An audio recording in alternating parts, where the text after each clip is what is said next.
In the first campaign, we made the decision very early that we were going to throw aside the old playbook of how people had done presidential campaigns in the last 25 years and go out and look at the country kind of fresh and new and compete everywhere.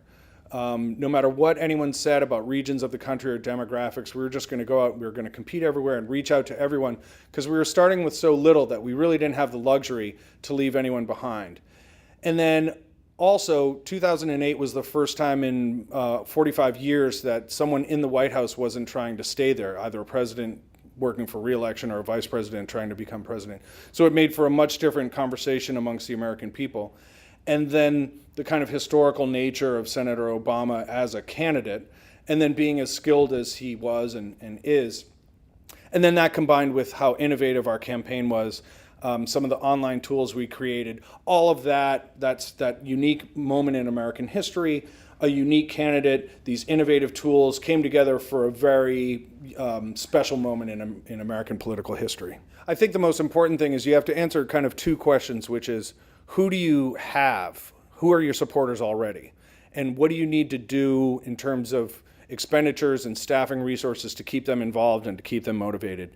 And then you also need to figure out who you need to reach out to and how are you going to do that? Is it, for example, women between the ages of 25 and 45? Is it young voters? Is it old voters? And then you need to make strategies around those demographics, figure out where are they getting their information, how are they conducting their online lives, where are they doing their shopping, where are they getting their news, and going out and communicating with them through those same platforms.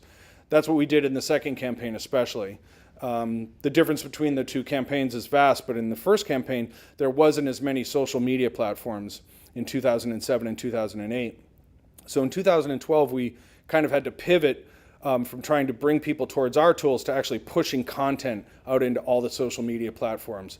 So that was a big difference. But really trying to be smart about how you're spending your money, who do you need to reach out to, and what is the most appropriate and effective way to reach out to those target universes. I think, television is, the traditional media version of email. As much as everyone talks about social media and everything else, it's the central vehicle for people to give and take information is still going to be their email accounts. I think that applies to television in the traditional media world.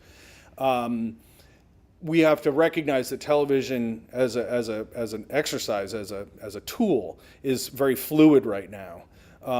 With the demographic information and the marketing information, we're not far away from a world where what you see and what I see, if we're watching the same show, could actually be very different in terms of the ads and things like that. So as long as we recognize that television is changing as rapidly as virtually any other medium, I think it's safe to say, yes, it's going to continue to be the most effective place to spend money, at least within the United States. But we also need to recognize that television as a tool is changing very rapidly.